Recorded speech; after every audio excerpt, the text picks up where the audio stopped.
ان الحمد للہ نحمده ونستعینه ونستغفره ونعوذ باللہ من شرور انفسنا ومن سیئات اعمالنا من يهده الله فلا مضل له ومن يضلل فلا هادي له واشهد ان لا اله الا الله وحده لا شريك له واشهد ان محمدا عبده ورسوله اما بعد فان خير الحديث كتاب الله وخير الهدي هدي محمد صلى الله عليه واله وسلم وشر الامور محدثاتها وكل محدثة بدعة وكل بدعة ضلالة وكل ضلالة في النار.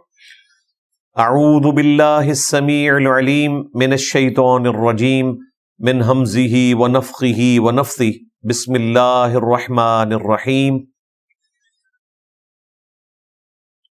رب اشرح لی صدری ویسر لی امری واحلل عقدۃ من لسانی یفقہوا قولی. بسم اللہ الرحمن الرحیم. ان اللہ وملائکتہ یصلون علی النبی یا ایہا الذین آمنوا صلوا علیہ وسلموا تسلیما. اللہم صل علی محمد وعلی آل محمد کما صلیت علی ابراہیم وعلی آل ابراہیم انک حمید مجید. اللہم بارک علی محمد وعلی آل محمد کما بارکت علی ابراہیم وعلی آل ابراہیم انک حمید مجید. اللہم ربنا آتنا فی الدنیا حسنہ وفی الآخرۃ حسنہ وقنا عذاب النار. ربنا آتنا من لدنک رحمہ وَهَيِّئْ لَنَا مِنْ أَمْرِنَا رَشَدًا. لَا إِلَهَ إِلَّا أَنْتَ سُبْحَانَكَ إِنِّي كُنْتُ مِنَ الظَّالِمِينَ. حَسْبُنَا اللَّهُ وَنِعْمَ الْوَكِيلُ. يَا حَيُّ يَا قَيُّومُ بِرَحْمَتِكَ أَسْتَغِيثُ وَلَا حَوْلَ وَلَا قُوَّةَ إِلَّا بِاللَّهِ الْعَلِيِّ الْعَظِيمِ. آمین. الحمدللہ آج انشاءاللہ تعالی ہم سورۃ الانبیاء کی آیت نمبر 46 سے آنورڈ سٹارٹ لیں گے. اعوذ باللہ من الشیطان الرجیم بسم اللہ الرحمن الرحیم. وَلَئِن مَسَّتْهُمْ نَفْحَةٌ مِّنْ عَذَابِ رَبِّكَ. اور اگر اے محبوب صلی اللہ علیہ وآلہ وسلم آپ کے مخالفین کو آپ کے رب کی طرف سے عذاب کا صرف ایک جھونکا چھو جائے، لَيَقُولُنَّ يَا وَيْلَنَا، تو یہ ضرور بالضرور چیخ اٹھیں گے ہائے افسوس، اِنَّا كُنَّا ظَالِمِينَ، بے شک ہم ہی ظالم تھے. اگلی امتوں کے ساتھ بھی یہی ہوا ہے. موسیٰ علیہ السلام کو اللہ تعالیٰ نے 9 معجزات دیے تھے، اور قوم فرعون کے اوپر جب اللہ تعالیٰ کی طرف سے ان نشانیوں میں سے کوئی نشانی ظاہر ہوتی تھی، مینڈکوں کا عذاب آیا، کھٹمل کا عذاب آیا، خون کا عذاب آیا، تو ہر دفعہ وہ موسیٰ علیہ السلام کے پاس جا کے دعا کرواتے تھے کہ ہمیں نجات مل جائے تو ہم آپ کی بات مان لیں گے، پھر انکار کر دیتے تھے. نبی الاسلام کے کیس میں بھی صحیح بخاری میں رپورٹ ہوا کہ قحط آیا مشرکین عرب کے اوپر، تو پھر ان کا قبلہ درست ہوا، نبی الاسلام کی بات کو سیریس لینا شروع کیا انہوں نے، اور آپ صلی اللہ علیہ وآلہ وسلم سے دعا کروائی کہ اگر یہ عذاب ٹل جائے تو ہم آپ کی بات مان لیں گے. سورہ الدخان کے اندر اس کا اشارتاً ذکر موجود ہے، بخاری میں تفصیل موجود ہے. لیکن وہی ہوا کہ جب عذاب ٹل گیا تو پھر مکر گئے. یہ ہمیشہ ہوتا رہے. تو یہ صرف تھیوریٹیکل بات نہیں، پریکٹیکلی ایسا ہوا بھی ہے کہ جب کوئی تکلیف آتی ہے تو انسان جو ہے خدا کو سیریس لینا شروع کرتا ہے. یہ ایکسپیرینس ہر انسان اپنی زندگی میں کرتا ہے. جب سب کچھ صحیح چل رہا ہو نا تو انسان کو کبھی گمان بھی نہیں ہوتا کہ انسان اپنے رب کی کن نعمتوں کے اندر گھرا ہوا ہے. چھوٹی سی نعمت اس میں سے چھن جائے پھر انسان کو خیال آتا ہے کہ یار یہ تو بہت بڑی نعمت تھی جس کو میں کوئی اہمیت نہیں دیتا تھا. ہمارے جہلم شہر میں تو اتنا ایشو نہیں ہے. جن علاقوں میں زمین سے پانی نہیں نکلتا یا بہت گہرائی سے نکلتا ہے اور وہ گورنمنٹ کی طرف سے واٹر سپلائی کے محتاج ہوتے ہیں، ایک دن اگر پانی نہ آئے اور ان کا ٹینکر خالی ہو تو ہر چیز تلپٹ ہو جاتی ہے. ٹوائلٹ یوز کرنے کے لیے آپ کے پاس پانی نہیں ہے، پینے کا پانی کا مسئلہ، کپڑے دھونے پڑ گئے تو اس کا مسئلہ. ایک دن کے لیے ٹرانسفارمر اڑ جائے اور بجلی نہ ہو تو کتنے لوگ ڈسٹرب ہو جاتے ہیں. حالانکہ بجلی وہ ضرورت ہے جو ہم نے آج کے دور میں اپنا لی ہے. کسی زمانے میں یہ نہیں تھی، لوگ گزارا کر رہے تھے. ابھی ان نعمتوں کی تو میں بات ہی نہیں کر رہا جو انسان کی ذات سے متعلق ہے. اس کی صحت کی شکل میں جو سب سے بڑی نعمت ہے، جو صحیح بخاری میں حدیث ہے کہ 2 نعمتیں ایسی ہیں اللہ کی جن کے بارے میں اکثریت غافل ہے. ایک صحت اور دوسری فرصت. اور نظر آتا ہے چھوٹی سی چیز انسان کی ڈسٹرب ہو جائے تو انسان کو پتہ چل جاتا ہے. ایک چھوٹا سا دانہ جو آنکھ میں نکل آئے نا تو انسان کی زندگی سے مزہ خراب ہو جاتا ہے. آپ صحیح طریقے سے دیکھ نہ سک رہے ہوں اور مسلسل آپ کو آنکھ میں تکلیف ہو، کھانے پینے کا مزہ بھی اڑ جاتا ہے، آنکھیں بند کر کے بھی آپ کو سکون نہیں ملتا. اسی طریقے سے اگر کانٹینیوس آپ کو بخار رہے، سر درد رہے تو پتہ چل جاتا ہے. پھر بڑے لیول کی تکلیف، کسی قریبی رشتہ دار کی موت جب وہ امتحان بن کے انسان کے اوپر نازل ہوتی ہے تو پھر اس وقت پتہ چلتا ہے. گھر میں کسی کا ایکسیڈنٹ ہو جانا، اسی طریقے سے تعلیمی طور پر کسی بچے کے کیریئر میں کوئی ایسا لمحہ آ جائے کہ وہ ناکام ہوا ہے تو ماں باپ کے لیے وہ بھی تکلیف دہ چیز ہوتی ہے. تو انسان گننا شروع کرے تو وہ اللہ تعالیٰ کی نعمتیں ختم نہیں ہوتی. اللہ تعالیٰ کہہ رہا ہے تھوڑا سا بھی عذاب کا مزہ انہوں نے اگر چکھا نا تو یہ یقیناً چیخ اٹھیں گے کہ ہائے افسوس ہم ظالم تھے. تو اللہ کی دھمکیوں کو سیریس لو اور اپنے معاملات کو صحیح طریقے سے لے کر چلو. یہ مشرکین عرب سے تعویل خاص کے اعتبار سے کہا جا رہا تھا. وَنَضَعُ الْمَوَازِينَ الْقِسْطَ لِيَوْمِ الْقِيَامَةِ، اور ہم رکھ دیں گے صحیح تولنے والا ترازو قیامت کے دن. فَلَا تُظْلَمُ نَفْسٌ شَيْئًا، اور پھر کسی جان کے اوپر کوئی ظلم نہیں ہوگا ذرہ برابر بھی. یہ وہ شیء جو ہم کہتے ہیں بابد شاہی کوئی نہیں. شیء ورڈ جو ہے یہ عربی زبان سے اردو میں آیا کہ چھوٹی سی چھوٹی چیز بھی اللہ تعالیٰ میزان عمل کے اوپر لے آئے گا، اور اس کو اللہ تعالیٰ بریف بھی کر رہا ہے. وَإِن كَانَ مِثْقَالَ حَبَّةٍ مِّنْ خَرْدَلٍ، اور اگر کسی کا رائی کے دانے کے برابر بھی کوئی عمل ہوا، نیکی کا یا برائی کا دونوں، أَتَيْنَا بِهَا، تو ہم اسے حاضر کر لیں گے. فَمَن يَعْمَلْ مِثْقَالَ ذَرَّةٍ خَيْرًا يَرَهُ وَمَن يَعْمَلْ مِثْقَالَ ذَرَّةٍ شَرًّا يَرَهُ، اگر کوئی ذرے کے برابر خیر کرے گا تو وہ بھی میزان عمل پہ آ جائے گا، اور ذرے کے برابر اگر کوئی شر کرے گا تو وہ بھی آ جائے گا. اور یہاں پبلک کے اندر کیا مشہور ہے کہ اللہ تعالیٰ کو ہماری نمازیں نہیں چاہیے، اللہ تعالیٰ اتنا کوئی باریک حساب کرنے والا نہیں ہے. اور اللہ تعالیٰ تو بتا رہا ہے کہ میں تو باریک حساب کرنے والا ہوں.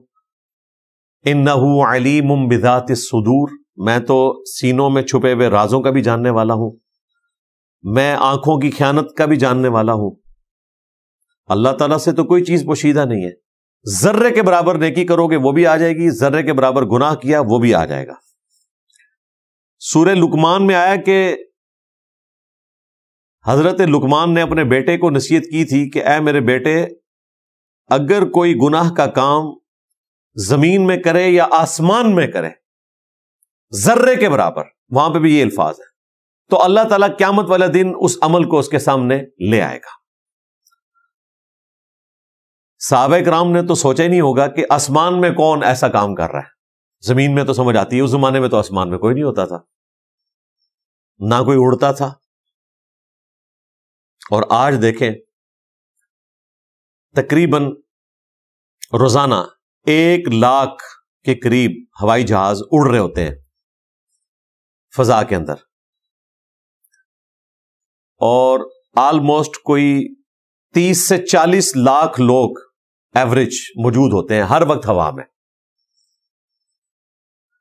یہ تو میں نے اس پہ تفکر کیا تو آج کے دور کے لیے تو 100% ویلڈ ہے. یعنی 30-40 لاکھ لوگ روزانہ اس زمین پہ برائی کا عمل نہیں کر رہے ہوتے. اگر ان میں سے کوئی کر رہا ہے وہ آسمانوں میں کر رہے ہیں، اور اللہ تعالیٰ نے ہر چیز نوٹ کی ہوئی ہے. اور اگلا جو اللہ تعالیٰ کی طرف سے یونیورسل ٹروتھ ہے وہ حیران کن ہے، وَكَفَى بِنَا حَاسِبِينَ، اور ہم کافی ہیں حساب کرنے کو. یعنی اس میں اللہ تعالیٰ نے فرشتوں کو بھی باہر نکال دیا ہے. فرشتے نیکیاں لکھیں نہ لکھیں اس سے کوئی فرق نہیں پڑتا، ہم خود کافی ہیں حساب کرنے کو. اور یہ پریکٹیکلی ہونا ہے. جتنی احادیث ریاکاری سے متعلق ہیں جو قیامت والے دن اللہ تبارک و تعالی لوگوں کے اعمال کو برباد کر دے گا، اشارتاً قرآن میں بھی ذکر ہے سورۃ الفرقان میں کہ ہم قیامت والے دن ان کے اعمال کی طرف بڑھیں گے اور بکھرا ہوا غبار کر دیں گے. کوئی نیکی انہوں نے کی ہے تو سب کا سب ضائع کر دیں گے. اسپیسیفکلی تو یہ کافروں کی نیکیوں کا ذکر ہے کہ آخرت میں انہیں کوئی اجر نہیں ملے گا. مسلمانوں کی نیکیاں بھی ہو سکتی ہیں جو ریاکاری کے اوپر مبنی ہے. جو صحیح مسلم میں تفصیل موجود ہے کہ قیامت والے دن اللہ تعالی کے سامنے ایک شہید کو، ایک قرآن کے عالم کو اور ایک سخی کو پیش کیا جائے گا. اللہ تعالیٰ سب سے الگ الگ پوچھے گا اپنی نیکیاں گنوا کر کہ میں نے تجھے یہ دیا، تو نے اس کے بدلے میں میرے لیے کیا کیا. شہید کہے گا اللہ جان تھی، سب سے قیمتی چیز دے دی. اللہ تعالیٰ فرمائے گا جان تو نے اس لیے دی کہ لوگ تجھے بہادر کہیں. اور قبائلی سسٹم میں یہ ہوتا تھا، بزدل آدمی بھی نا اینڈ ٹائم پہ دلیری دکھا جاتا تھا کہ لوگ دیکھ رہے ہیں. تو تیری تعریف دنیا میں ہو چکی، میرے پاس کوئی اجر نہیں تیرے لیے. عالم کہے گا کہ اے اللہ میں نے تو اوڑھنا بچھونا قرآن کو بنایا، تیرے دین کو بنایا. اللہ تعالیٰ فرمائے گا اس لیے کیا کہ لوگ تجھے بڑا عالم کہیں. سخی کہے گا اے اللہ جہاں کہیں بھی مجھے پتا چلتا تھا کہ یہ تیری رضا کا کام ہے میں اپنا مال اس پہ خرچ کرتا تھا. اللہ تعالیٰ فرمائے گا یہ تو نے اس لیے خرچ کیا کہ دنیا میں تجھے سخی کہا جائے. اور تینوں کو اوندھا منہ کر کے جہنم میں پھینک دیا جائے گا. اتنی بڑی نیکیاں، یعنی شہادت سے بڑی کوئی نیکی نہیں ہو سکتی، قرآن سکھانے سے بڑی کوئی نیکی نہیں ہو سکتی. بخاری میں حدیث ہے تم میں سب سے بہتر وہ ہے جو قرآن سیکھے اور سکھائے. اور اللہ کی راہ میں خرچ کرنا، توحید اور نماز کے بعد قرآن حکیم میں سینکڑوں مقامات پہ سب سے زیادہ جس چیز کی ترغیب ہے وہ اللہ کی راہ میں مال کو خرچ کرنا ہے. اور تینوں اعمال کرنے والے لوگ جہنم میں جائیں گے کیونکہ انہوں نے ریاکاری کی. فرشتوں نے انہیں لکھا ہوا ہے شہید. فرشتوں نے نہیں لکھا کہ انہوں نے کس لیے کیا. ظاہر ہے فرشتے تو علم غیب نہیں جانتے، وہ تو ظاہری اعمال کے اوپر فتویٰ لگاتے ہیں کہ یہ کر رہا ہے لکھ لیں گے. ان کے سامنے تو کسی شخص نے داڑھی رکھی ہے انہوں نے نوٹ کر لیا ہے.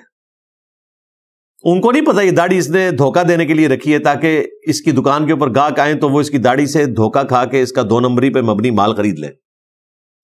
وہ تو اللہ کو پتا ہے نا کہ داڑھی کس لیے رکھی ہے. داڑھی ہے یہ جھاڑی رکھی ہوئی ہے، ہاتھ میں تسبیح پکڑی ہوئی ہے، یا یہ دھوکہ دینے کے لیے صرف منکے پھیر رہا ہے. تو حساب اللہ ہی کر رہا ہے. باقی فرشتے تو ہیں. بخاری مسلم میں حدیث ہے کہ 2 وقت میں فرشتے تبدیل کیے جاتے ہیں جو انسان کے ساتھ ہیں، فجر اور عصر کے وقت. جو نیک لوگ ہیں ظاہر ہے ان کے لیے فرشتے گواہی دیتے ہیں کہ ہم جب گئے تھے فجر کی نماز پڑھ رہے تھے، جب ہم آئے تو وہ عصر کی نماز پڑھ رہے تھے. اور دوسرے فرشتے کہتے ہیں جب ہم گئے عصر کی نماز پڑھ رہے تھے، جب ہم آئے تو فجر کی نماز پڑھ رہے تھے. پھر صحیح مسلم میں آتا ہے کہ منڈے اور جمعرات کے دن، یعنی پیر اور جمعرات کے دن اللہ تعالیٰ کے حضور نامہ اعمال پیش کیے جاتے ہیں. اسی لیے نبی علیہ السلام روزہ رکھتے تھے کہ میں روزے کی حالت میں ہوں تو میرا نامہ اعمال اللہ کی بارگاہ میں پیش کیا جائے. روزانہ بھی پیش ہوتا ہے, ہفتے میں 2 دن پیش ہوتا ہے. پھر سال کے بعد لیلۃ القدر ہے, اس میں بھی اللہ تعالیٰ کے حضور اعمال پیش کیے جاتے ہیں, اللہ تعالیٰ کی طرف سے فرشتوں کو کام سونپے جاتے ہیں.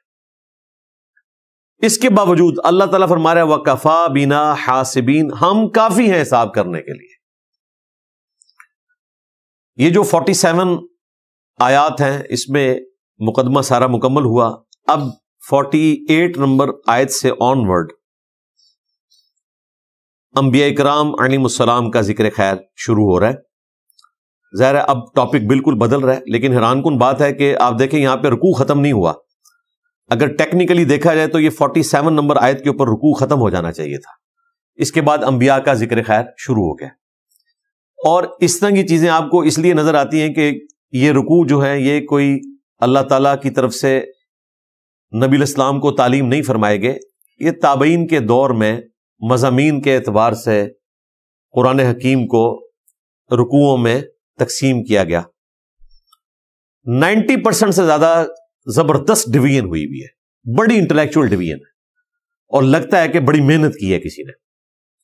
لیکن کہیں کہیں بالکل ایسا محسوس ہوتا ہے کہ اس کو ایسے نہیں ہونا چاہیے تھا. اگلا رکوع انہوں نے حضرت ابراہیم علیہ السلام کے ذکر خیر سے سٹارٹ کیا.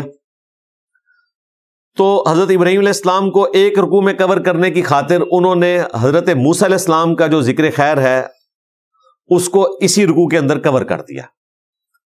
حالانکہ یہ بھی ہو سکتا تھا کہ موسیٰ علیہ السلام اور ابراہیم علیہ السلام کا ذکر خیر اکٹھا کر دیا جاتا. بہرحال یہ بات میں اس لیے بتا رہا ہوں تاکہ آپ اس اینگل سے بھی سوچا کریں کہ اس طرح کی جو ڈویژن ہے اس میں کوئی اس سے بہتر چیز پاسبل ہو سکتی تھی. کیونکہ آپ دیکھیں اب آپ کا ٹیسٹ ہی بالکل بدل جائے گا.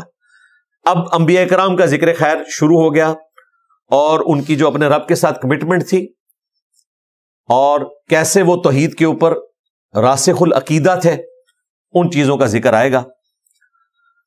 وَلَقَدْ آتَيْنَا مُوسَى وَهَارُونَ الْفُرْقَانَ, اور بے شک ہم نے موسیٰ علیہ السلام کو اور ہارون علیہ السلام کو الفرقان کتاب دی تھی, تورات.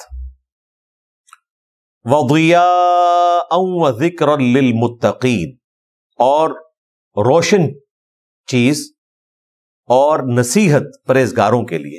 یعنی جو وحی کے ذریعے اللہ تعالیٰ نے موسیٰ علیہ السلام کو تعلیمات دی تھیں وہ حق اور باطل میں تمیز کرنے والی تھیں, ان کے لیے ہدایت کا مینار تھی روشن, اور نصیحت تھی پرہیزگاروں کے لیے جو ڈر جائیں.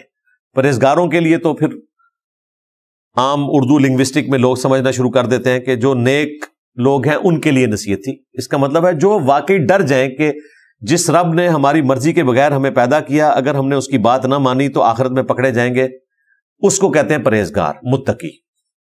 ان کے لیے الذین یخشون ربہم بالغیب, دیکھیں وہ آگے چیز, وہ لوگ جو کہ ڈرتے ہیں اپنے رب سے بغیر دیکھے. وہم من الساعۃ مشفقون, اور وہ قیامت کے دن کے معاملے میں ہر وقت ڈرتے رہتے ہیں. یعنی اللہ کے نیک بندوں کی نشانی یہ ہے کہ بن دیکھے اپنے رب پر ایمان رکھتے ہیں, اس سے ڈرتے ہیں, اور ہر وقت لرزاں اور ترساں رہتے ہیں قیامت کے دن کی جواب دہی کے اعتبار سے. تبھی انسان کا قبلہ درست رہتا ہے. اس سے یہ پتہ چلا کہ آخرت کے دن کے اعتبار سے اگر کوئی دھونس کے ساتھ عقیدہ بنائے ہوئے ہے تو وہ سمجھ لے کہ وہ اللہ کا نیک بندہ نہیں ہے.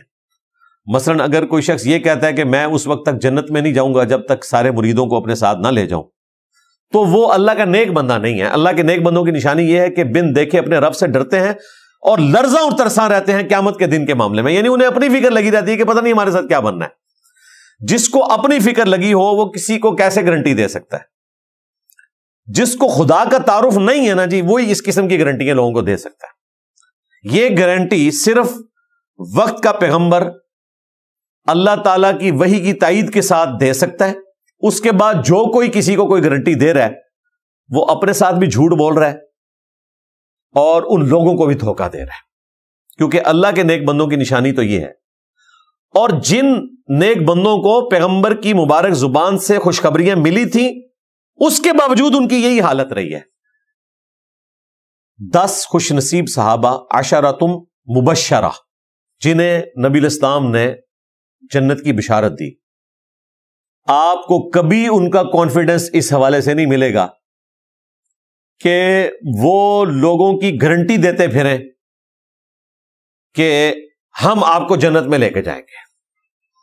جنرل تو آپ لوگوں کو ظاہر ترغیب دلائیں گے کہ جو نیک اعمال کرنے والے ہیں وہ جنت میں جائیں گے، لیکن اس طرح گارنٹی دینا سوائے اس کے کہ نبی الاسلام کی کوئی پیش گوئی ہے اس کے حوالے سے کوئی ذکر کر دیا جائے. جیسے بخاری مسلم میں آیا کہ مخلوق کے بہترین لوگ ہیں جو خوارج کے خلاف قتال کریں گے، تو وہ بھی مولا علی نے اپنے ریفرنس سے بیان نہیں کیا، نبی الاسلام کے ریفرنس سے بیان کیا. خود کوئی نہیں اس طرح کی گارنٹی دے سکتا بھائی. یا تو اس کا ذہنی توازن درست نہیں ہوگا اور یا اسے دین کی سمجھ نہیں، تیسری کوئی ریزن ہو نہیں سکتی. وَهَذَا ذِكْرٌ مُبَارَكٌ، اور یہ جو ذکر ہے قرآن نصیحت بڑی بابرکت ہے. انزلناہ، ہم نے ہی اسے اتارا ہے. افانتم لہ منکرون، تو کیا تم اس کو ماننے سے انکاری ہوگے؟ یعنی موسیٰ علیہ السلام کے پاس جس نے کتاب بھیجی اسی رب نے نبی صلی اللہ علیہ وآلہ وسلم تک اس قرآن کو نازل فرمایا. یہ کتاب بھی الفرقان ہے. سورہ آل عمران میں الفرقان کہا گیا. صحیح بخاری میں نبی الاسلام کے لیے آیا محمد فرق بین الناس، محمد لوگوں میں حق اور باطل میں فرق کرنے والے ہیں. ذکر بھی ہے یہ، تو تم انکار کرو گے. ظاہر اسپیسیفکلی مشرکین عرب سے خطاب ہے اور ان جیوز اور کرسچنس سے بھی خطاب ہے جو کہ موسیٰ علیہ السلام کے ماننے والے تھے. اس کے باوجود انہوں نے آخری پیغمبر کا انکار کیا. اب میرے بھائیوں سورۃ الانبیاء کی جو آیت نمبر 51 ہے آن ورڈ 51 سے لے کر اب دیکھیں یہ مسلسل ایک ہی رکوع کے اندر سیدنا ابراہیم علیہ السلام کا ذکر خیر ہے 75 تک. پورا رکوع جو ہے حضرت ابراہیم علیہ السلام سے متعلق ہے اور اس میں بھی خصوصاً ان کی زندگی کا وہ واقعہ جو انہوں نے بتوں کو توڑا تھا، اور اس میں کئی ایک مورل لیسن ملتے ہیں. میں وہ ساتھ ساتھ کور کروں گا انشاءاللہ تعالی. کوشش کروں گا کہ اس میں جو بظاہر چھپی ہوئی چیزیں ہیں وہ بھی آپ کے سامنے بیان کروں. وَلَقَدْ آتَيْنَا إِبْرَاهِيمَ رُشْدَهُ، اور بے شک ہم نے ابراہیم علیہ السلام کو ہدایت عطا فرمائی تھی، دانائی عطا فرمائی تھی. من قبل، اس سے پہلے. وَكُنَّا بِهِ عَالِمِينَ، اور ہم ان کو خوب جانتے تھے. اب کس سے پہلے؟ قرآن کے نزول سے پہلے اور موسیٰ علیہ السلام سے پہلے. اس کا ذکر پیچھے گزر چکا. اس اعتبار سے بھی دیکھا جائے تو اس کا تعلق اس پورشن کے ساتھ بنتا ہے اگر وہاں سے رکوع سٹارٹ کیا جاتا، کیونکہ یہ بات اس کے ساتھ جوڑی جا رہی ہے کہ حضرت موسیٰ علیہ السلام ہارون علیہ السلام سے پہلے اور قرآن کے نزول سے پہلے ابراہیم علیہ السلام جو جد امجد ہیں، اور تینوں جو آسمانی مذاہب ہیں جیوز، کرسچنس اور مسلمان، ان کے درمیان ایک کامن بانڈ ہے. اس لیے دیکھیں اب جو اسرائیل اور فلسطین اور عرب ملکوں کے درمیان ایک معاہدہ کروایا گیا امریکہ کی جانب سے، ابراہیم اکارڈ، اسے ابراہیم علیہ السلام کا معاہدہ کہا گیا، کیونکہ ابراہیم علیہ السلام وہ پرسنالٹی ہیں جن پہ تینوں مذہب مشترکہ طور پر ایگریڈ اپان ہیں. کیونکہ جیوز تو اپنے آپ کو ویسے ابراہیمی کہتے ہیں نسلاً، اور وہ تو اتنے کٹر ہیں، وہ کہتے ہیں کہ جیوز کے علاوہ کوئی اور اس مذہب کو قبول بھی نہیں کر سکتا. ہم تو تبلیغ کرتے ہیں، ان میں تبلیغ کرنا حرام ہے. وہ کہتے ہیں جو بائی برتھ بنی اسرائیل ہوگا، اور اس میں بھی ابراہیم علیہ السلام کے بیٹے اسحاق کی جو اولاد ہے، ان کے بیٹے تھے یعقوب، انہی کا لقب تھا اسرائیل. ان کے 12 بیٹے تھے، وہ بنی اسرائیل کہلائے، 12 قبیلے. پھر کرسچنز ہیں، ان میں تبلیغ کا رجحان ہے، اگرچہ حضرت عیسیٰ علیہ السلام پوری انسانیت کی طرف پیغمبر بنا کے بھیجے نہیں گئے تھے. وہ صرف بنی اسرائیل کی طرف پیغمبر تھے اور بنی اسرائیل کے وہ آخری پیغمبر تھے، ان پہ حجت تمام کر دی۔ لیکن بعد میں انہوں نے کرسچینٹی کو پھیلایا، ان کے ماننے والوں نے پوری دنیا کے اندر، اور پھر ایک غیبی تائید آ گئی۔ کانسٹنٹائن II نے جب کرسچینٹی قبول کی تو پوری رومن امپائر کرسچن ہو گئی۔ 4 صدی عیسوی کے اندر نبی صلی اللہ علیہ وآلہ وسلم کی پیدائش سے آپ سمجھ لیں آلموسٹ کوئی 250 سال پہلے، 337 عیسوی کے اندر، اس وجہ سے پھر وہ کرسچینٹی پھیل گئی اور تیسرے مسلمان ہیں۔ ہم تو اپنے دین کو کہتے ہی دین ابراہیمی ہے۔ حج کے موقع کے اوپر قربانی ہوتی ہے تو ہم اسے سنت ابراہیمی کہتے ہیں، کیونکہ نبی صلی اللہ علیہ وآلہ وسلم بھی ابراہیمی تھے، اپنے دین کے اعتبار سے بھی، نسل کے اعتبار سے بھی حضرت اسماعیل علیہ السلام کی اولاد میں سے تھے۔ جیوز یہ مانتے ہیں کہ ابراہیم علیہ السلام کے 2 بیٹے تھے، اسحاق اور اسماعیل، اور ان سے یہ نسل آگے چلی ہے۔ وہ عرب کے لوگوں کو بھی نسلاً ابراہیمی مانتے ہیں۔ باقی وہ ظاہر ہے کہ نبی علیہ السلام کی نبوت کے قائل نہیں ہیں، لیکن نسل کے اعتبار سے وہ عربوں کو ابراہیمی مانتے ہیں۔ اور اب جو ان کے ماڈرن یہودی آئے ہیں وہ تو کہتے ہیں ٹھیک ہے، نبی علیہ السلام جو ہیں وہ عربیوں کے لیے پیغمبر تھے، جس طرح کہ موسیٰ علیہ السلام ہمارے لیے پیغمبر تھے، ہم کو ایگزسٹ کر سکتے ہیں۔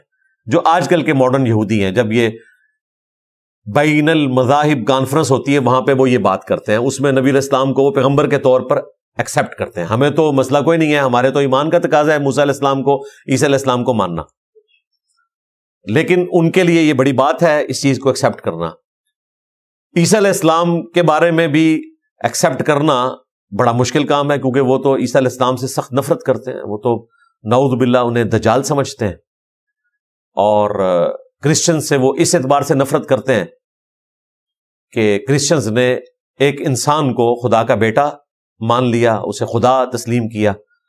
جیوز جو ہیں وہ توحید میں بڑے راسخ العقید ہیں۔ آج کے جیوز بڑی سختی سے ایک گاڈ کے ماننے والے ہیں۔ آپ یوٹیوب کے اوپر جا کے ان کی ویڈیوز دیکھیں تو آپ کو لگے گا کہ جتنی سختی سے وہ توحید کے اوپر گامزن ہے، وہ سختی ویسے ہی ہے جو ہم مسلمانوں کے اندر موجود ہے، کہ خدا کا کوئی شریک نہیں ہے، کوئی انسان خدائی کا دعویٰ نہیں کر سکتا، اور کرسچن سے سخت نفرت کرتے ہیں۔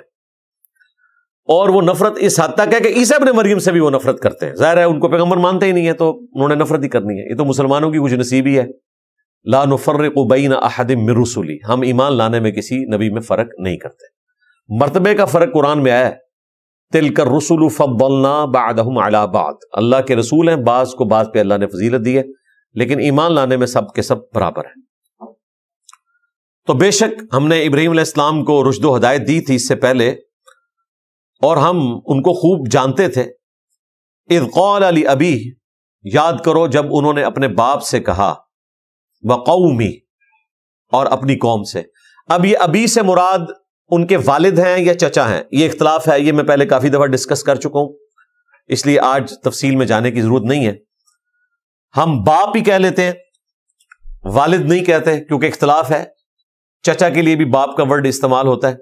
جب انہوں نے اپنے باپ اور قوم سے کہا، ما هذه التماثیل، یہ کیسی مورتیاں ہیں، التی انتم لہا عاکفون، جس کی تم پوجا کرتے ہو اور اس کے اوپر دھیان لگا کر بیٹھے رہتے ہو، معتکف رہتے ہو، اعتکاف کرتے ہو، مجاور بن کے بیٹھے ہوئے ہو، مراقبہ کر رہے ہو آج کی لینگویج میں۔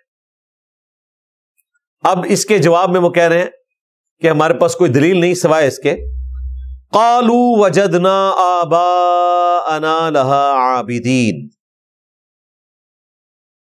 ہم نے تو اپنے آباء و اجداد کو، باپ دادا کو پایا ہے کہ وہ ان کی عبادت کیا کرتے تھے۔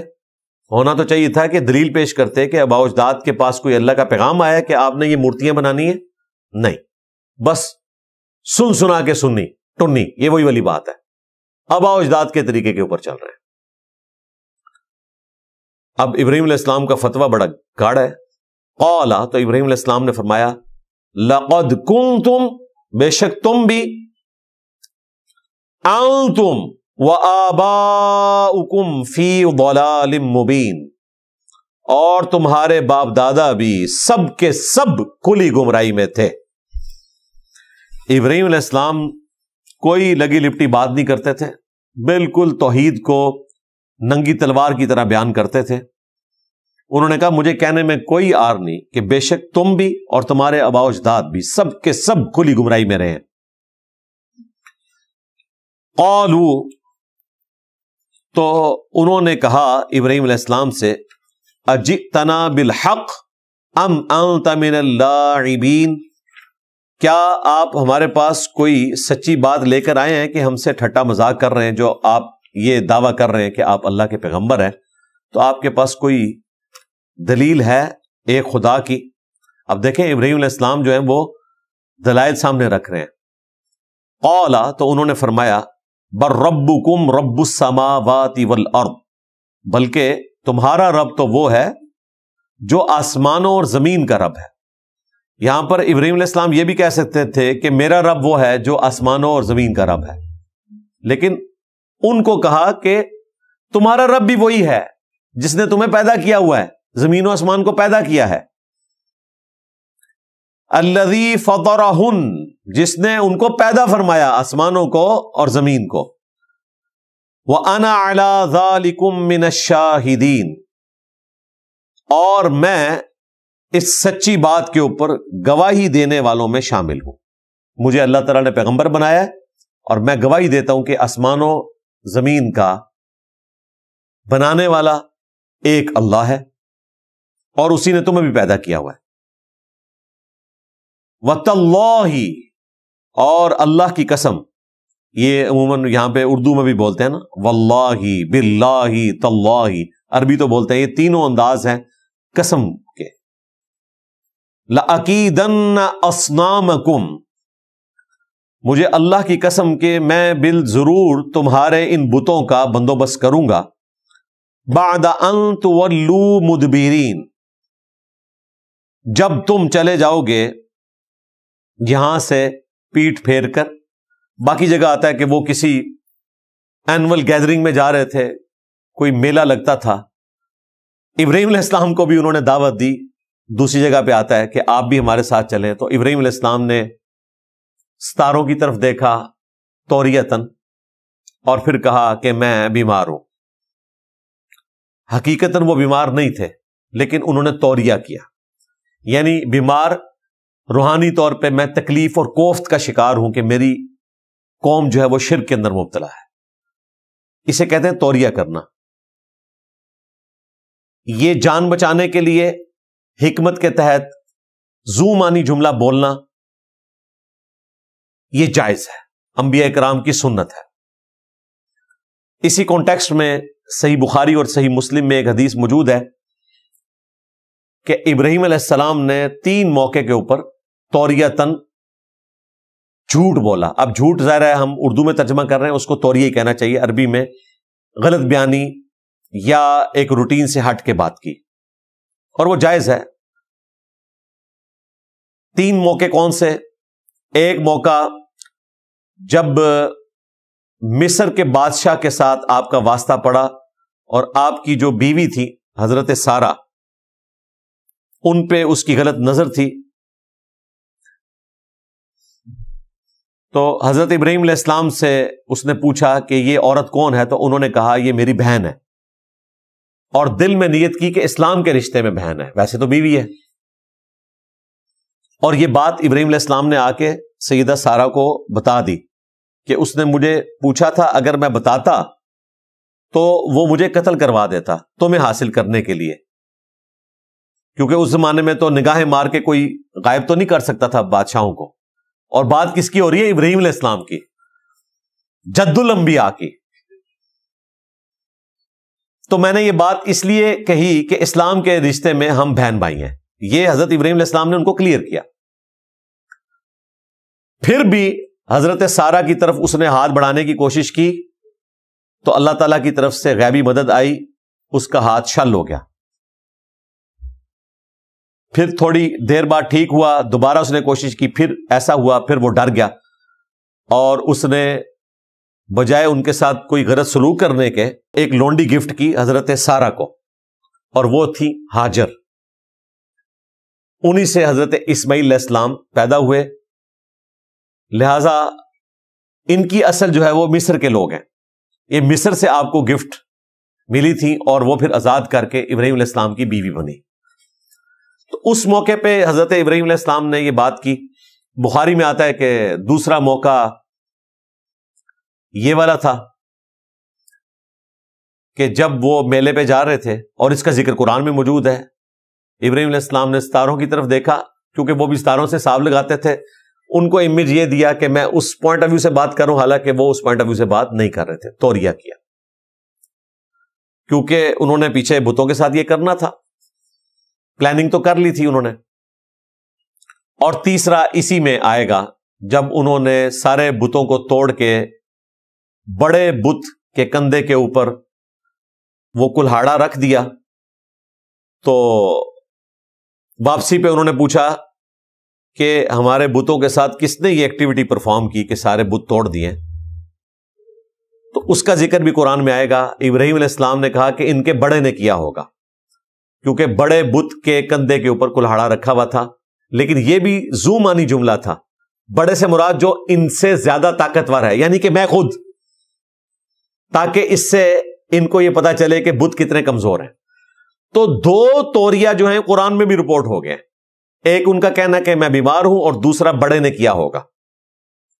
لہذا مولانا مودودی رحمہ اللہ کا یہ کہنا کہ اس حدیث کو اگر ہم صحیح مانتے ہیں، صحیح بخاری کی، تو انبیاء کی عصمت کے اوپر فرق پڑے گا، تو کوئی فرق نہیں پڑتا، دو چیزیں تو قرآن میں رپورٹ ہو گئی ہیں۔ آپ اسے توریہ کہہ لیں، اسے تقیہ کہہ لیں، سورہ آل عمران میں تقیہ کرنے کی اجازت موجود ہے۔ تو یہ توریہ تھا، اور اس کی اجازت دی گئی ہے، بخاری مسلم میں حدیث ہے، نبی علیہ السلام نے بھی توریتاً جھوٹ بولنے کی اجازت دی ہے، دو لڑنے والوں میں صلح کروانے کے لیے آپ جھوٹ بول سکتے ہیں۔ اسی طریقے سے میاں بیوی آپس میں، اسی طریقے سے جنگ کے موقع کے اوپر بھی، تو جن مواقع کے اوپر اجازت ملی ہے وہ آپ کر سکتے ہیں، اس سے کوئی گناہ والا معاملہ نہیں ہوتا، بشرطے کہ آپ کسی صحیح مقصد کے لیے کر رہے ہیں، کسی کو دھوکہ دینا مقصود نہیں ہے، بلکہ کسی کی جان بچانا مقصود ہے، یا اپنی جان بچانا مقصود ہے۔ تو یہ تین توریوں کا ذکر آیا، یعنی ایسا جملہ جس کے دو معنی ہوں، وہ اللہ تعالیٰ نے آپ کو اجازت دی ہے کہ آپ بول سکتے ہیں۔ اب وہ تو چلے گئے میلے کے اوپر، پیچھے ابراہیم علیہ السلام اکیلے تھے اور ان کے بزرگان دین تھے، تو دیکھیں ان کے ساتھ کیا ہوا۔ فَجَعَلَهُمْ جُذَاذًا، پس انہوں نے ان کو ریزہ ریزہ کر دیا، إِلَّا كَبِيرًا لَهُمْ، سوائے جو بڑا بت تھا اس کے، لَعَلَّهُمْ إِلَيْهِ يَرْجِعُونَ، تاکہ اس کے بارے میں وہ اس کی طرف لوٹ سکے۔ ایک بت تو سلامت رہنا چاہیے نا، تاکہ جو قتل نہیں ہوا باقیوں کے قتل کا وہ گواہ بن کے رہے، اگر یہ بول سکتے ہیں تو ابراہیم علیہ السلام نے پوری پلاننگ کی ہوئی تھی کہ اس ایک کی طرف یہ لوٹیں، اس کے کندھے کے اوپر کلاڑا رکھ دیا۔ اب ظاہر ہے یہ فیلنگز جو ہم کر رہے ہیں بلینکس کے اندر، وہ اسرائیلی روایتوں کی بنیاد کے اوپر، اور وہ فٹ ان بیٹھتی ہیں۔ قالوا من فعل هذا بآلهتنا، تو انہوں نے کہا کہ ہمارے معبودوں کے ساتھ کس نے یہ کیا، آپس میں مشورہ کرتے ہوئے۔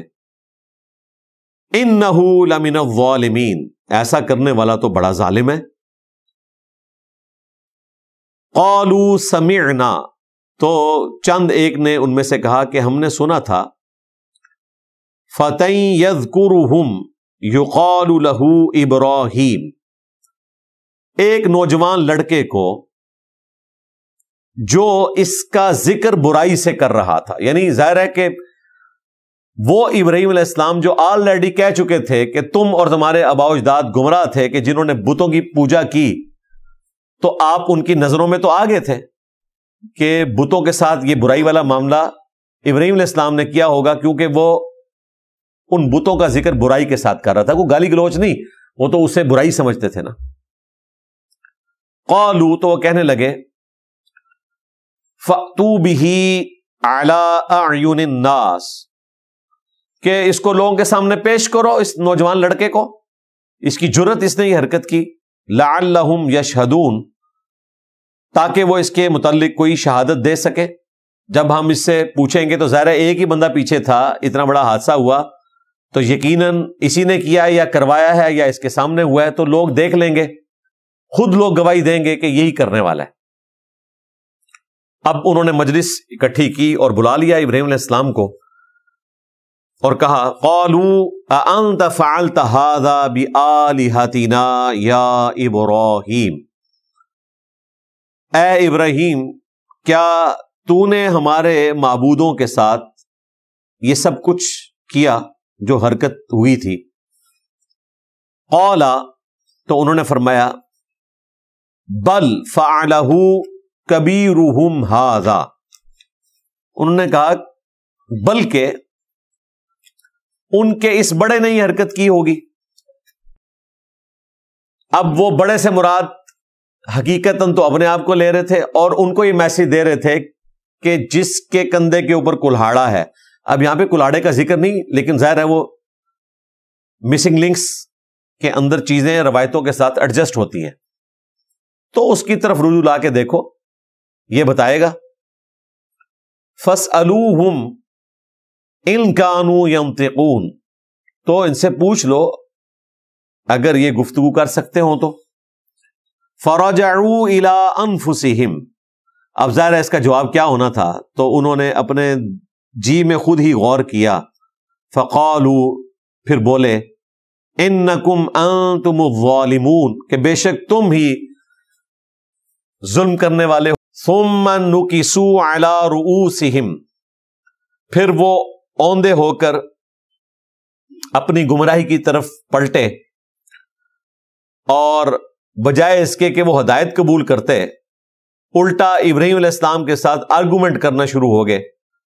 لَقَدْ عَلِمْتَ مَا هَٰؤُلَاءِ يَنطِقُونَ، کہ بے شک تم خوب جانتے ہو کہ یہ ہمارے معبود بول نہیں سکتے، ہونا تو چاہیے تھا اس کے بعد ہی ان کو بات سمجھ آ جاتی، لیکن موٹے دماغ ابھی تک نہیں سمجھ آئی، ابھی تک وہ ظالم سمجھ رہے ہیں ابراہیم علیہ السلام کو اور اپنے بتوں کو مظلوم سمجھ رہے ہیں، بجائے اس کے کہ وہ سمجھ لیتے کہ یہ بت جو اپنی حفاظت خود نہیں کر سکے، یہ ہماری حفاظت کہاں سے کریں گے، یہ ہمارے معبود کیسے ہو سکتے ہیں۔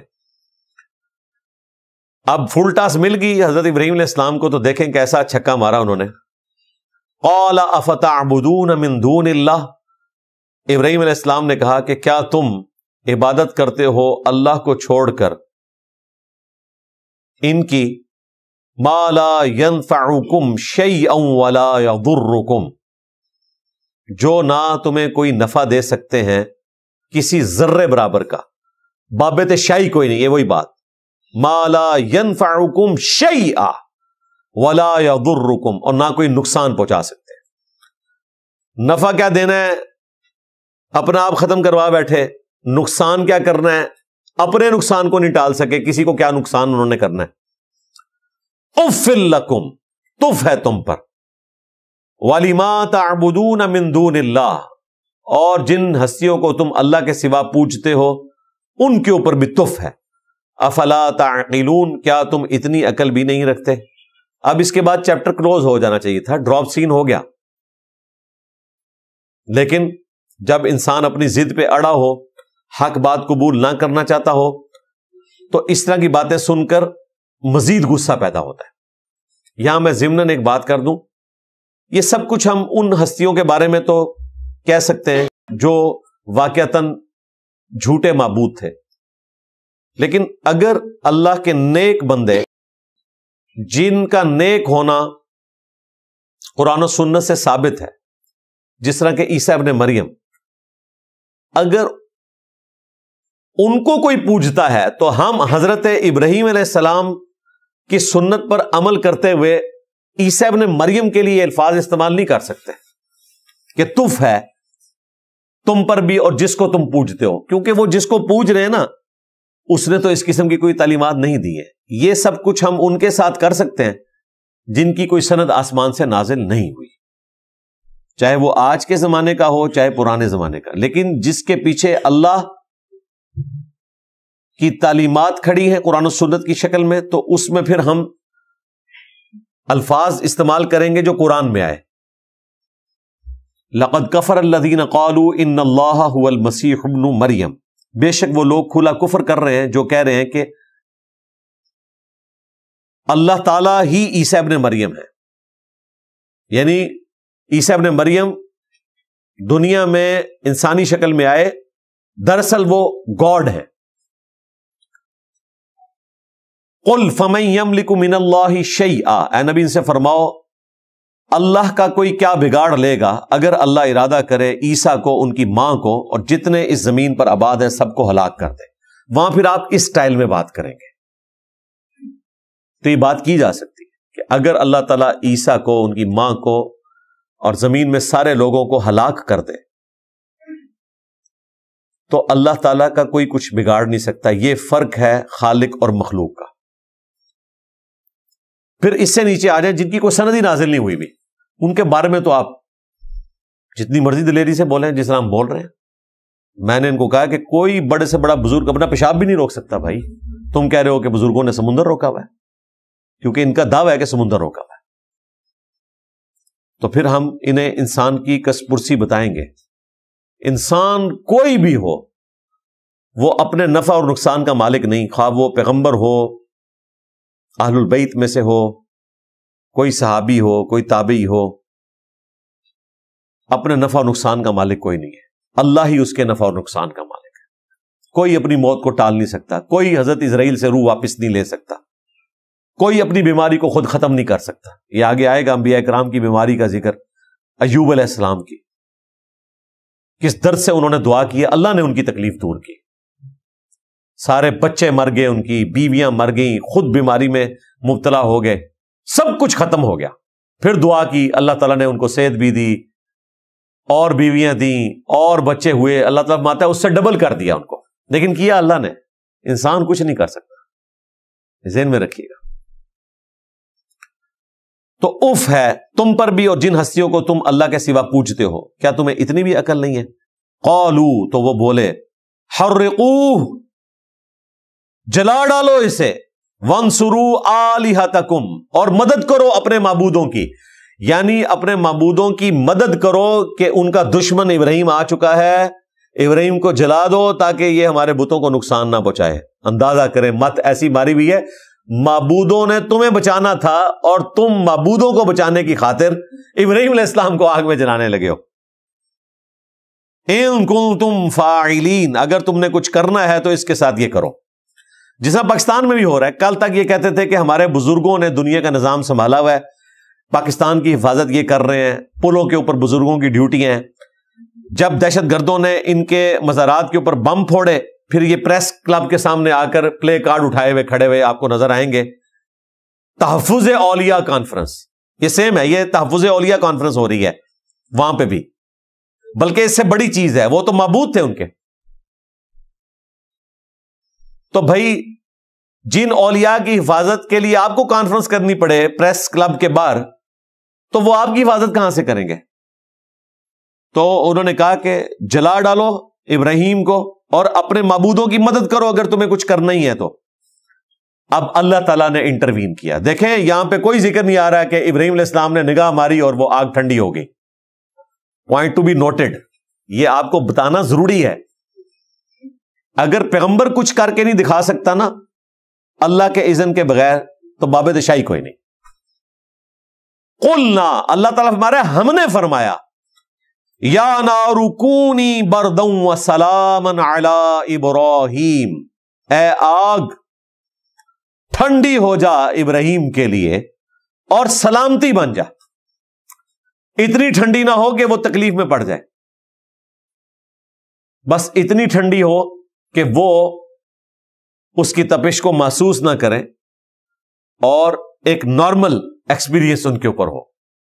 ٹھنڈی ہو اور سلامتی بن جا ابراہیم علیہ السلام کے لیے، اور وہ بن گئی. صحیح بخاری میں آتا ہے، عبداللہ ابن عباس کہتے ہیں رضی اللہ تعالی عنہما کہ تمہارے جد امجد ابراہیم علیہ السلام کو جب آگ میں پھینکنے لگے تو انہوں نے اس وقت پڑھا تھا حسبنا اللہ و نعم الوکیل، ہم نے اللہ ہی پر بھروسہ کیا اور وہی بہتر کارساز ہے، وہ ہمیں کافی ہے۔ اور تمہارے نبی علیہ السلام پہ بھی جب مشکل وقت آتا تھا تو وہ پڑھتے تھے حسبنا اللہ و نعم الوکیل۔ یہ حدیث صحیح بخاری میں ہے، اور اس کا ذکر اشارتاً قرآن میں بھی سورہ آل عمران میں موجود ہے، اسی لیے ہم نے صبح و شام کے بلو کارڈ میں یہ وظیفہ ڈالا ہے کہ جب کافروں کی طرف سے مسلمانوں کو یہ خبر پہنچی کہ وہ تیاری کر رہے ہیں مسلمانوں پہ حملے کی غزوہ خندق کے موقع کے اوپر، تو مسلمانوں نے پڑھا حسبنا اللہ و نعم الوکیل، ہم نے اللہ پر بھروسہ کیا اور وہی بہتر کارساز ہے۔ خندق کے موقع پر بھی، احد کے موقع کے اوپر بھی نبی علیہ السلام کا وظیفہ یہی ہوا کرتا تھا۔ ایک اور وظیفہ بھی جامع ترمذی اور المستدرک للحاکم میں آیا ہے، یا حی یا قیوم برحمتک استغیث، وہاں پہ بھی الفاظ ہیں کہ مشکل اور پریشانی میں آپ یہ وظیفہ پڑھتے تھے۔ اے خود سے زندہ ہر چیز کو تھامنے والے، میں تیری رحمت کے ساتھ تیری مدد کا سوال کرتا ہوں۔ اور تیسرا وظیفہ جامع ترمذی میں اور سنن نسائی الکبریٰ میں، لا الہ الا انت سبحانک انی کنت من الظالمین، یونس علیہ السلام کی دعا جو اس میں آگے چل کر آئے گی اسی صورت کے اندر۔ تو ابراہیم علیہ السلام کے لیے آگ ٹھنڈی ہو گئی، لیکن اس چیز کی تفصیل موجود نہیں ہے کہ وہ کیسے ٹھنڈی ہوئی کہ انہوں نے اپنے رب کی طرف رجوع فرمایا۔ باقی اسرائیلی روایتوں میں ملتا ہے، احادیث میں تو ہمیں نہیں ملا کہ حضرت جبرائیل علیہ السلام بھی آئے اور انہوں نے کہا میں آپ کی کوئی مدد کر سکتا ہوں۔ اور یہ ان لوگوں کے پلیٹ فارم سے بیان ہوتی ہے جو بزرگ بابوں کو مدد کے لیے پکارتے ہیں۔ اندازہ کریں، خود سناتے ہیں یہ واقعہ اسرائیلی کہ حضرت ابراہیم علیہ السلام نے کہا کہ خود آئے ہو یا اللہ نے بھیجا ہے، تو انہوں نے کہا کہ میں خود سے آیا ہوں۔ انہوں نے کہا کہ اگر خود سے آئے ہو تو مجھے تمہاری مدد کی کوئی ضرورت نہیں ہے، اور اگر اللہ تعالیٰ نے بھیجا ہے تو میرے حال سے بہتر واقف ہے، تو میں تمہاری مدد بھی نہیں لوں گا۔ ہمیں یہ واقعہ سنا رہے ہوتے ہیں یہ بتانے کے لیے کہ دیکھو حضرت ابراہیم علیہ السلام نے اس مشکل وقت میں حضرت جبرائیل علیہ السلام سے مدد نہیں مانگی، اللہ سے مدد مانگی ہے، تو تم تو عبدالقادر جیلانی سے مانگتے ہو بھائی۔ اعلیٰ حضرت ترجمہ کر رہے ہیں ایاک نعبد و ایاک نستعین کا، اے اللہ تجھی کو پوجیں، تجھی سے مدد چاہیں۔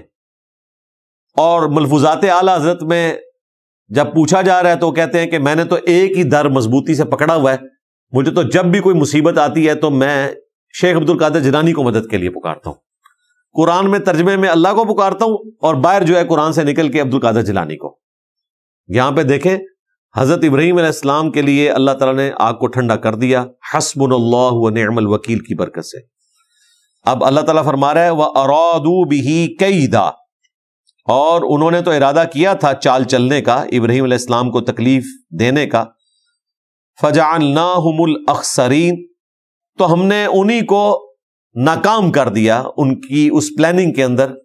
ابراہیم علیہ السلام کو اللہ تعالیٰ نے نجات دے دی۔ وَنَجَّيْنَاهُ وَلُوطًا إِلَى الْأَرْضِ، اور ہم نے نجات دی ان کو بھی اور لوط علیہ السلام کو بھی اس سرزمین کی طرف، الَّتِي بَارَكْنَا فِيهَا لِلْعَالَمِينَ، وہ سرزمین کے جس میں ہم نے برکت رکھی ہے تمام جہان والوں کے لیے، یعنی سرزمین شام، اس کی طرف رہنمائی کرتی۔ وَوَهَبْنَا لَهُ إِسْحَاقَ، اور ہم نے ان کو اسحاق علیہ السلام بیٹے کے طور پر عطا فرمائے، وَيَعْقُوبَ نَافِلَةً، اور یعقوب علیہ السلام جیسا پوتا۔ آخری عمر میں جا کے اولاد ہوئی، 87 سال عمر تھی تو اسماعیل علیہ السلام پیدا ہوئے، 99 ایئرز کی ایج تھی تو اسماعیل علیہ السلام کی قربانی کا حکم ہوا، 12 سال کی عمر تھی۔ اور جو اسحاق علیہ السلام ہے وہ اسماعیل علیہ السلام کے بھی بعد پیدا ہوئے، پھر ان کے بھی آگے سے اولاد یعقوب علیہ السلام، ابراہیم علیہ السلام نے ان کو بھی دیکھا، یعنی پوتے تک اللہ تعالیٰ نے ان کو زندہ رکھا، یعنی 100+ عمر ہوئی ہے۔ وَكُلًّا جَعَلْنَا صَالِحِينَ، اور ہم نے سب کے سب لوگوں کو صالح بنایا تھا۔ اسی آیت نمبر 72 کے اوپر آج کی گفتگو کو کنکلوڈ کرتے ہیں انشاءاللہ۔ اگلے لیکچر کے اندر آیت نمبر 73 سے ہم سٹارٹ لیں گے۔ اللہ تعالیٰ سے دعا ہے جو حق بات میں نے کہی اللہ تعالیٰ ہمارے دلوں میں راسخ فرمائے، اگر جذبات میں میرے منہ سے کوئی غلط بات نکل گئی تو اللہ تعالیٰ ہمیں معاف فرما دے، کتاب و سنت کی تعلیمات پر عمل کر کے دوسرے بھائیوں تک پہنچانے کی توفیق عطا فرمائے۔ سبحانک اللہم و بحمدک، اشہد ان لا الہ الا انت، استغفرک و اتوب الیک، وما علینا الا البلاغ المبین۔ جزاکم اللہ خیرا۔